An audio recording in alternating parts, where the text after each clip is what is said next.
ሰላም ጤና ይስጥልን ውድ የፕሮግራማችን ተከታታዮች ያላችሁት አጀብ የዩቲዩብ ቻናላችን ላይ ነው።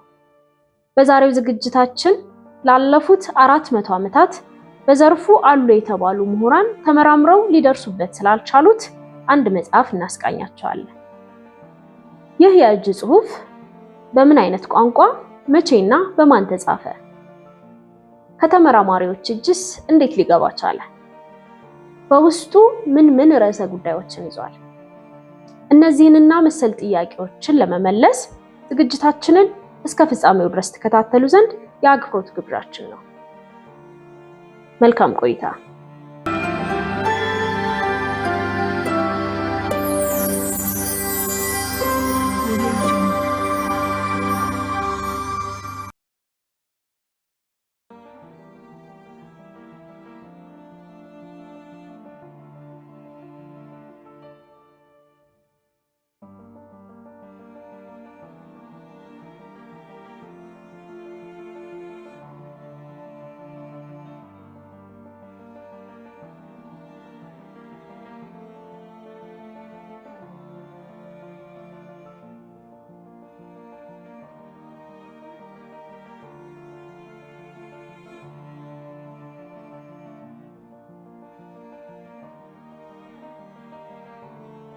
ከ600 ለሚበልጡ ዓመታት የዓለማችን በጣም ሚስጥራዊ የሆነው መጽሐፉን ለመፍታት የተደረገው ሙከራ ሁሉ ውድቅ አድርጓል።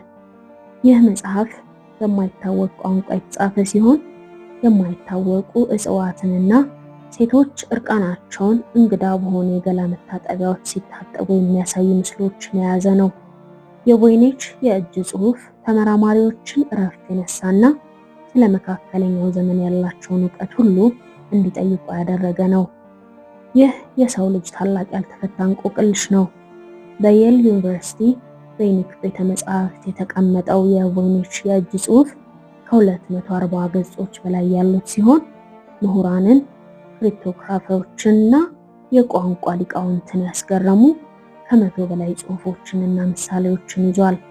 ምንም እንኳን የናዚ ምስጢራዊ ሰነዶችንና የመካከለኛ ዘመን ኮዶችን የሰበሩ የዓለማችን ታዋቂ የመካከለኛው ዘመን ባለሙያዎች ቢጣመሩም 600 ዓመታትን ያስቆጠረው መጽሐፍ ሙሉ በሙሉ ሊነበብ የማይችል ሆነ። በውስጡ ምን ምስጢሮች አሉት እና ስለምን መክፈት አልተቻለም?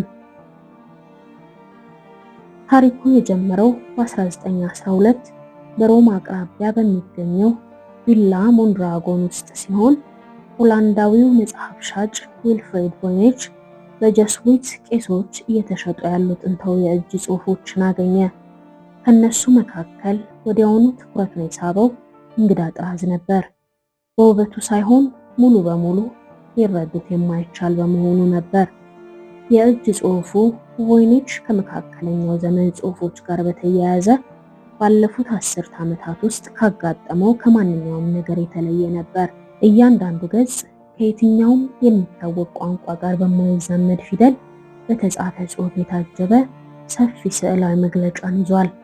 አጻጻፋቸው በግልጽ ሆን ተብሎ የተደረገና ስልታዊ እንጂ በዘፈቀደ የተጻፈ ጽሑፎች ወይም ጥበባዊ ማስዋቢያዎች አይደሉም።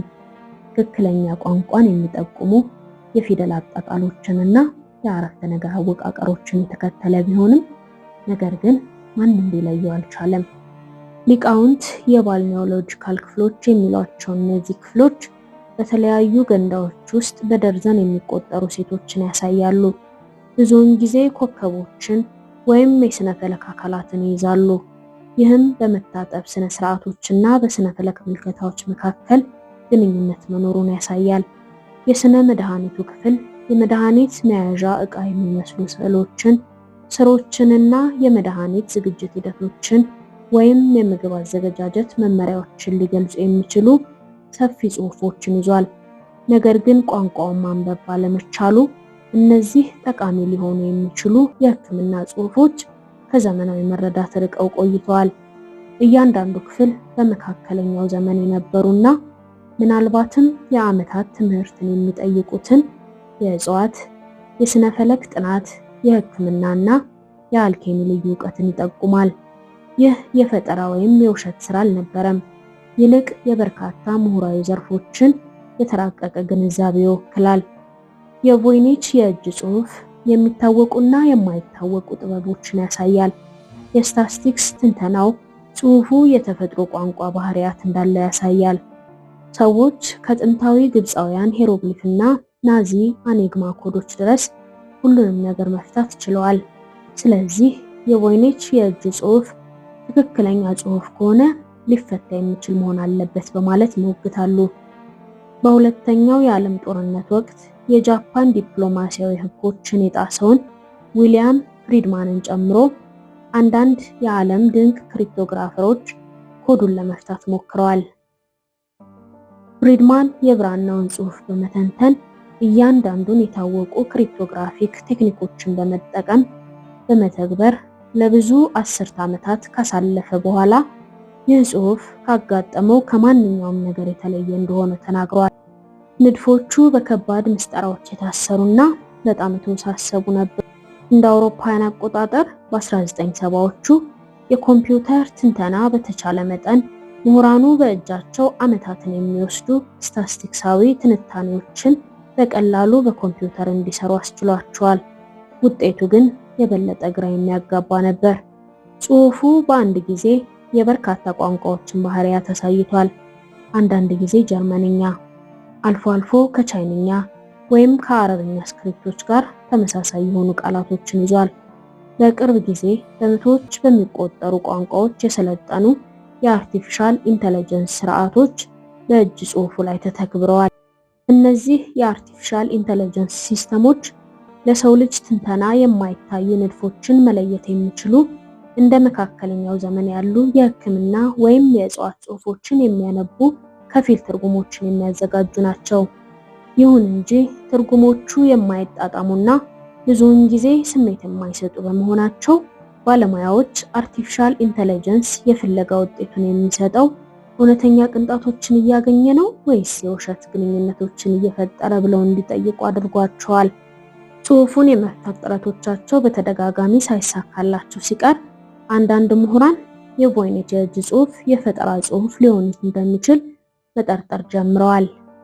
ነገር ግን እንደዚያ ከሆነ በታሪክ ውስጥ እጅግ የተራቀቀ ፈጠራ ከመሆኑም በላይ 240 ገጾች ያሉት መጽሐፍ ወጥ በሆነ ቋንቋ መፍጠር የመካከለኛው ዘመን ጠቢባን የማያስቡት ተራ ሐሳብ ነው።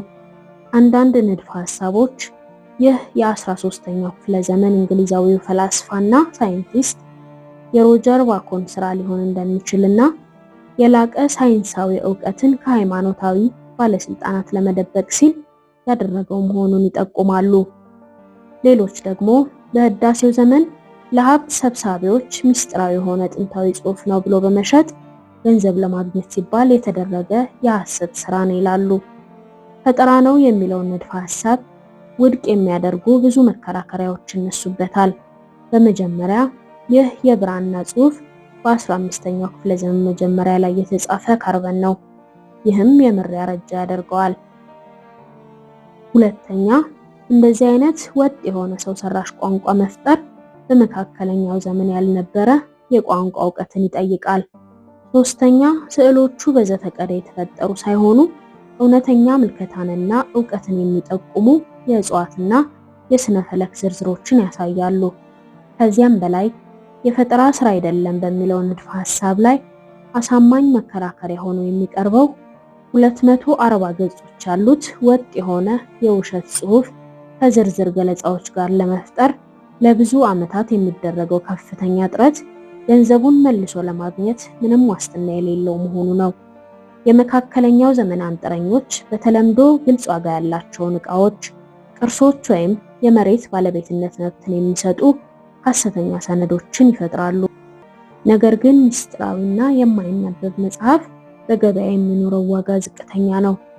ከቅርብ ጊዜ ወዲህ የተለያዩ ዩኒቨርሲቲዎች ስለ የእጅ ጽሑፎች ይዘቶችና ዓላማ ልዩ ንድፈ ሐሳቦችን የሚሰጥ የስኮላርሺፕ ትምህርት አዘጋጅተዋል። አንዳንድ ተመራማሪዎች እርቃን ሴቶችን የሚያሳዩ በርካታ ምሳሌዎችንና የማህፀን ስዕላዊ መግለጫዎችን በመጥቀስ የሴቶች ጤና መመሪያ እንደሆነም ያምናሉ። የእጽዋት ስዕላዊ መግለጫው በሴቶች ሕክምና ውስጥ ጥቅም ላይ የሚውሉ እጽዋትን ሊያመለክት ይችላል በማለት ግምታቸውን ቢያስቀምጡም ለምን የማይታወቅ ሆኑ ለሚለው ጥያቄ እንዲህ አይነቱ ዕውቀት ብዙውን ጊዜ በሚስጥር ይጠበቅ የነበረና አሁን የጠፉ ተክሎችን የሚያካትት ሊሆን ይችላል በማለት ምላሽ ይሰጣሉ። የመታጠቢያዎቹ ትዕይንቶች የመካከለኛው ዘመን ሕክምናዎችን ወይም ቴራፒውቲካል መታጠቢያዎችን አሊያም በጊዜው በስፋት ይተገበር የነበረ የሕክምና ልምምድን ሊያመለክቱ ይችላሉ። የስነ ከዋክብት ክፍሎቹ የመካከለኛው ዘመን በጊዜና በሕክምና በሰሌስቲያል ዑደቶች መደበኛ ልምምድ መሰረት የተገለጹ ሊሆኑ ይችላሉ። ይህ ጽንሰ ሐሳብ የእጅ ጽሑፉ በተፈጥሮ ላይ መራቀቅና ለምን ሳይገለጽ እንደቆየ ያብራራል። ሚስጥሮችን ለመጠበቅ ሆን ተብሎ የተደበቀ ወይም ኮድ የተደረገበትን ዕውቀት ይመለከታል። ሌላው አሳማኝ ንድፈ ሐሳብ የእጅ ጽሑፉ የመጣው ከመካከለኛው አውሮፓ ሲሆን ምናልባትም እንደ ቼክኛ፣ ሃንጋሪኛ ወይም መሰል ቋንቋ ተጽፎ የተዘጋጀ ስክሪፕት ሊሆን ይችላል የሚለው ነው። የመካከለኛው ዘመን ሊቃውንት አንዳንድ ጊዜ በተለይም እንደ ሕክምና ወይም አልኬሚ ያሉ ወሳኝ ጉዳዮችን ለሚመለከቱ ጽሑፎች ሰው ሰራሽ ፊደላትን ፈጥረው በአፍ መፍቻ ቋንቋቸው ይጽፉታል። የኮምፒውተር ትንተናው ውጤት ደግሞ የእጅ ጽሑፉ ከቱርክና ከሌሎች የቱርክ ቋንቋዎች ጋር ተመሳሳይነት ያለው መሆኑን ያሳያል። ይህ መላምት የእጅ ጽሑፉ ምሁራን የኦቶማንን መስፋፋት ፍራቻ የሕክምናና የስነ ፈለክ ዕውቀትን ከባዛንታይን ወይም ከእስላማዊ ምንጮች ለመሸሽ ወደ አውሮፓ ይዘውት ሄዱ ወደሚል ድምዳሜ ያመራል። ይህ መላምት የእጅ ጽሑፉ ምሁራን የኦቶማንን መስፋፋት ፍራቻ የሕክምናና የስነ ፈለክ ዕውቀትን ከባዛንታይን ወይም ከእስላማዊ ምንጮች ለማሸሽ ወደ አውሮፓ ይዘውት ሄዱ ወደሚል ድምዳሜ ያመራል። የአርቲፊሻል ኢንተለጀንስ እየተራቀቀ መምጣት የቮይኔች ሚስጥርን ለመፍታት አዲስ ተስፋን አምጥቷል። የሕክምና ቃላት፣ የእጽዋት ስሞችና የስነ ፈለክ ማጣቀሻዎች የሚመስሉትን ይለያሉ። የጉግል ሲስተም ጽሑፉ በዕብራይስጥ ልዩ ፊደል የተጻፈ ሊሆን እንደሚችል ሲጠቁም፣ ሌሎች ስልተ ቀመሮች ደግሞ በላቲን ቋንቋ ውስጥ የተደበቁ የሕክምና ቃላትን፣ የመድኃኒት መታጠቢያዎችን፣ የሴቶች ጤና ሕክምናዎችንና ከእጽዋት የተቀመሙ መድኃኒቶች ከስዕላዊ መግለጫው ይዘት ጋር እንደሚዛመዱ ያመለክታሉ። ሆኖም ትርጉሞቹ ወጥነት የሌላቸውና ብዙ ጊዜ እርስ በርሳቸው የሚቃረኑ ናቸው። የአርቲፊሻል ኢንተለጀንስ ሙከራዎቹ የተመሳሳይ ምንባቦችን ፍጹም የተለያየ ትርጓሜዎችን በመስጠታቸው በጣም ተስፋ ሰጪ የሆኑ ትርጉሞች ቢኖሩ እንኳን ትርጉም የለሽ ሐረጎችንና ግልጽ ያልሆኑ ነገሮችን የያዙ ናቸው። ይህ አንዳንድ ባለሙያዎች የእጅ ጽሑፉ በርካታ የመቀያየሪያ ስልቶችን ሊጠቀም ወይም ቋንቋን ከብዙ ምንጮች በማጣመር የያዘ ሊሆን ይችላል ብለው እንዲያምኑ አድርጓቸዋል። በጣም የቅርብ ጊዜው የአርቲፊሻል ኢንተለጀንስ አቀራረብ በተለይ በመካከለኛው ዘመን የሕክምና ጽሑፎች ላይ የሚገኙ የስልጠና ስርዓቶችን በቮይኔች ስክሪፕት ላይ መተግበርን ያካትታል። እነዚህ ልዩ ስርዓቶች የበለጠ ወጥነት ያለው ውጤት አምጥተዋል። ይህም የእጅ ጽሑፉ የሕክምናና የእጽዋት ዕውቀትን እንደያዘ ይጠቁማል። ነገር ግን በርካታ የቋንቋና የጽሑፍ ወጎችን በሚያጣምር መልኩ መጻፉን ይገልጻሉ።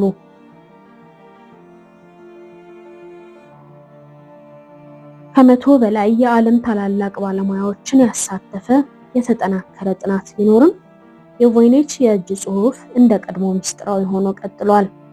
አዳዲስ አካሄድ፣ ታሪካዊ ምርምር፣ የቋንቋ ትንተና ወይም የአርቲፊሻል ኢንተለጀንስ አተረጓጎም ተግባራዊ ቢደረግም ቁርጥ ያለ መልስ መስጠት ተስኖት ውስብስብ ነገሮችን ብቻ ያሳያል።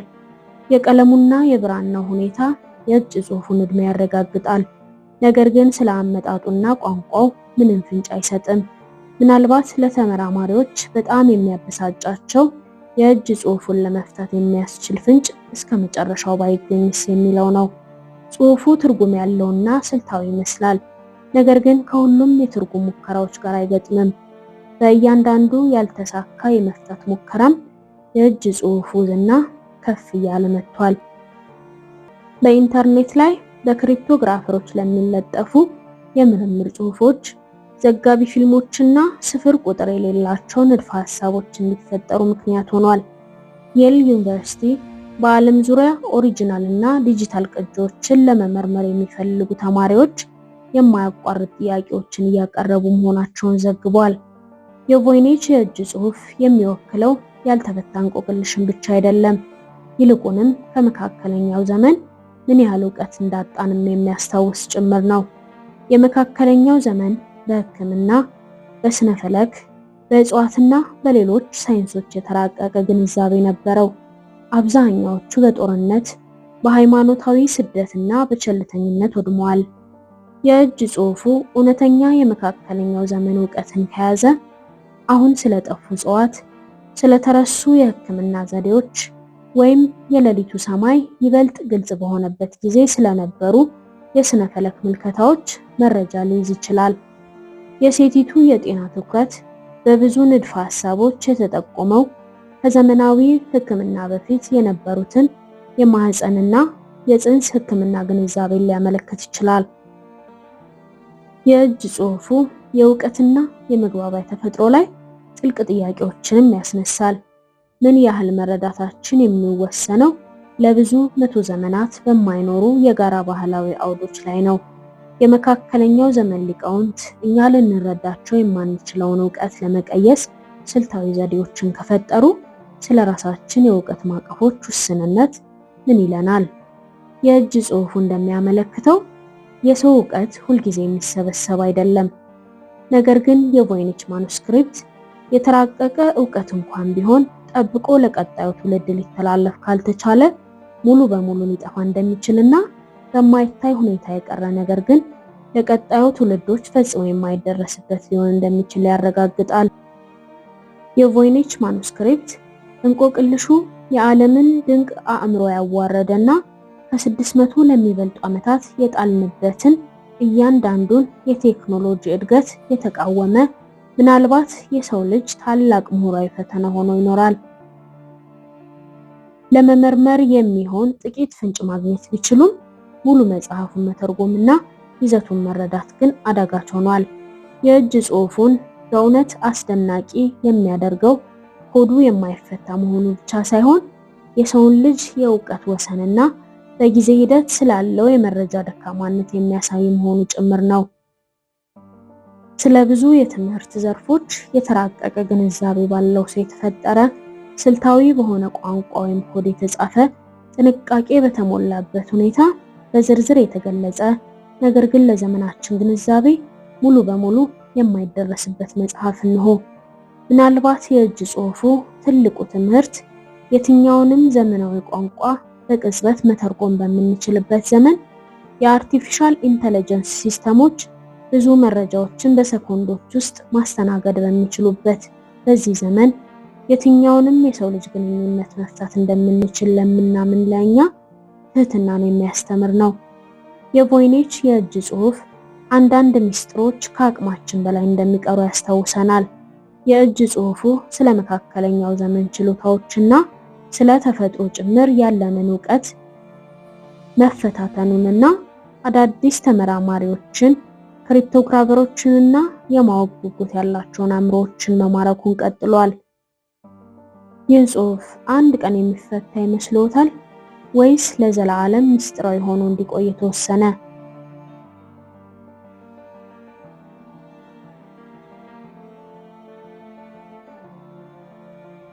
ውድ ተመልካቾቻችን ለዛሬ ወደ እናንተ ለማድረስ ያዘጋጀነው ፕሮግራም የእስካሁኑን ይመስል ነበር። ዝግጅታችንን ከወደዳችሁት ላይክ እና ሼር ማድረግ አትርሱ። እንደዚህ አይነት ለየት ያሉ ፕሮግራሞችን በየጊዜው ወደ እናንተ ስለምናደርስ ቻናላችንን ሰብስክራይብ በማድረግ ቤተሰብ ይሁኑ። በቀጣይ በሌላ በአዲስና አጀብ የሚያሰኝ ፕሮግራም እንገናኛለን። እስከዚያው ድረስ መልካም ቆይታ።